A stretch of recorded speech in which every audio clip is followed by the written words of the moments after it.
Hey everyone, it's Matt again with the Milwaukee Road Charleston Division. This is going to be another update on the layout. As you can see, I got the blue sky painted, so now, if you look back at my other videos, I had a lot of mountains and a big mountain right over there. So I ended up getting that all repainted, so I'm pretty happy with how that turned out. I have to figure out what I'm going to do for the backdrop. But moving on to the city, where I've done a lot of work. Sorry about that shakiness. I got all the roads put in. So they were all plastered in. And then the foundations and the sidewalk on both of these are actually built up. I'll try to get down to that level if you can see it. But they actually do have a curb that goes around the whole side in the parking area and around. So that way, it's actually a true sidewalk area. Now, I did a couple of mistakes when doing this. First of all, this is the color that I used for the asphalt, and I did not see that part when I started applying it.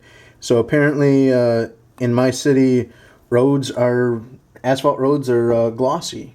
So I need to be able to tone that down. You can kind of see the reflection of things in the back. The second thing, this was my mistake. I used cheap masking tape to mask up all the concrete areas when I sprayed those.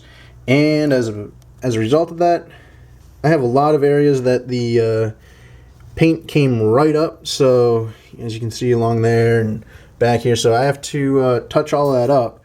So I was able to get a color that's pretty close.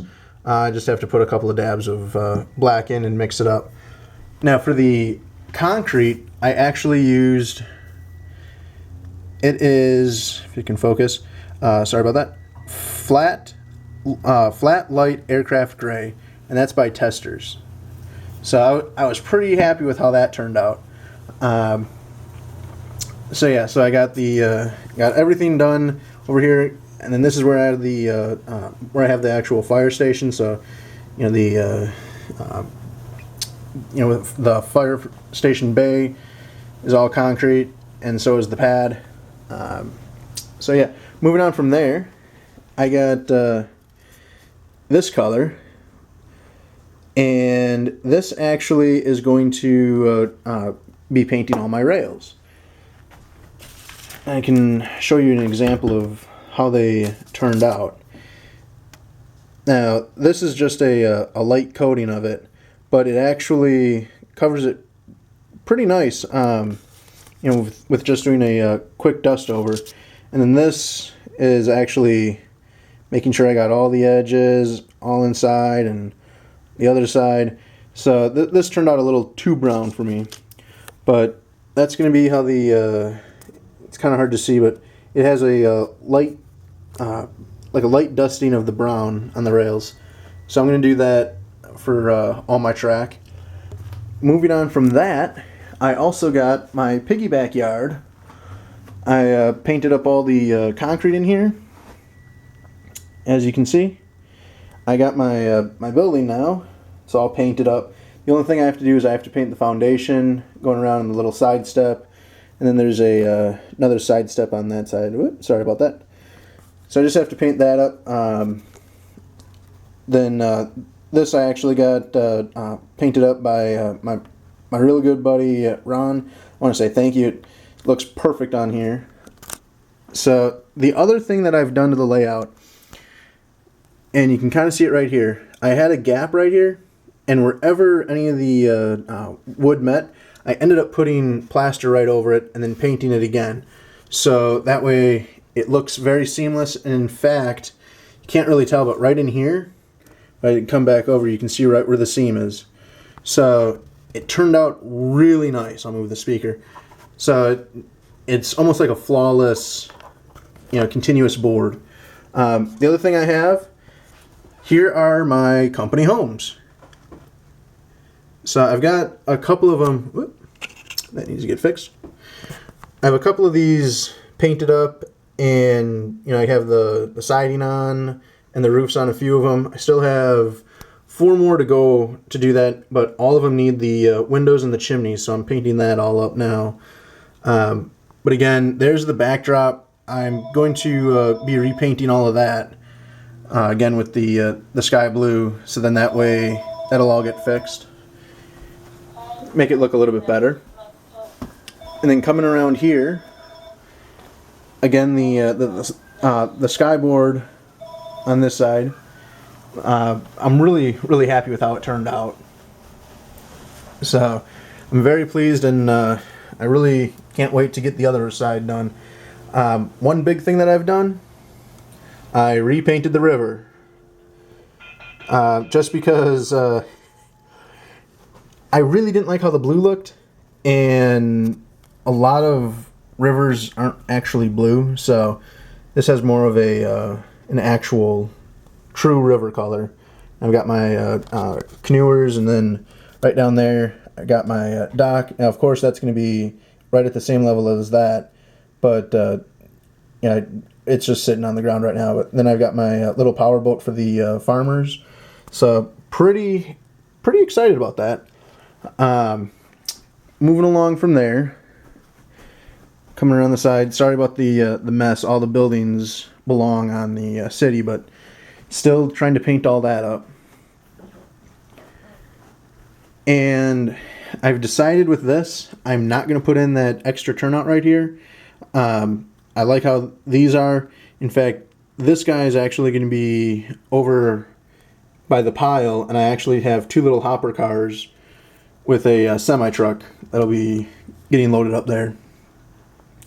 So again, coming along, I drew out behind the Wisconsin Central Roundhouse, and because on my old layout this went into a cold storage refrigeration center, I just kind of had to do something, so I drew out an area where I'm going to have some old rail, the backhoe, and then the bulldozer, just so that it's kind of like the junk area. But then again, moving along, I was able to get my billboard installed, so I was pretty happy with how that turned out. It actually looks pretty cool. So I'll get the other side of that.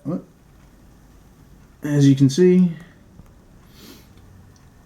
So I was kind of happy with how that looks, and I thought that one was a pretty funny billboard to have, especially for this rural area.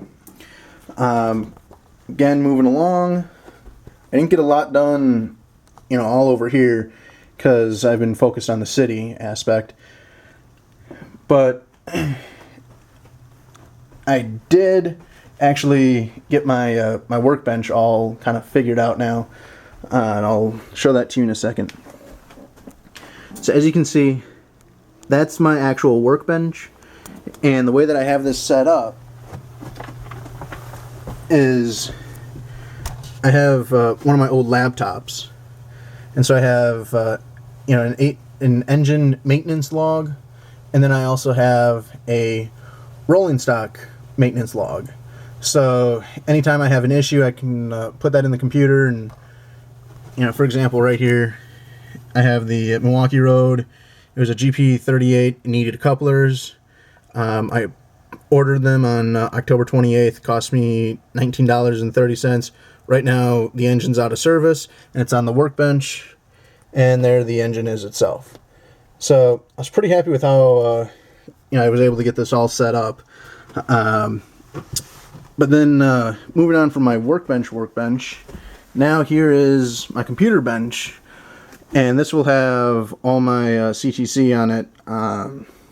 So this will be the brains of the layout, but the other one is going to be just my actual workbench. So moving on from that, now I do have a little bit of bad news. This is going to be my last update for a while, because I am actually going to be having knee surgery in 3 days. So I'm going to be kind of bedridden for the next couple weeks. So this is going to be the last update that I can do. I kind of had to stop and kind of clean up some stuff. But as soon as I can get back on my feet, it might take a month, but I'm wanting to definitely get back into it. So yeah, as soon as I can, I will get another update. And again, thanks for watching. If you have any questions, comments, please let me know. And I hope you enjoyed, and I hope that you can subscribe. So thanks again. Have a good one.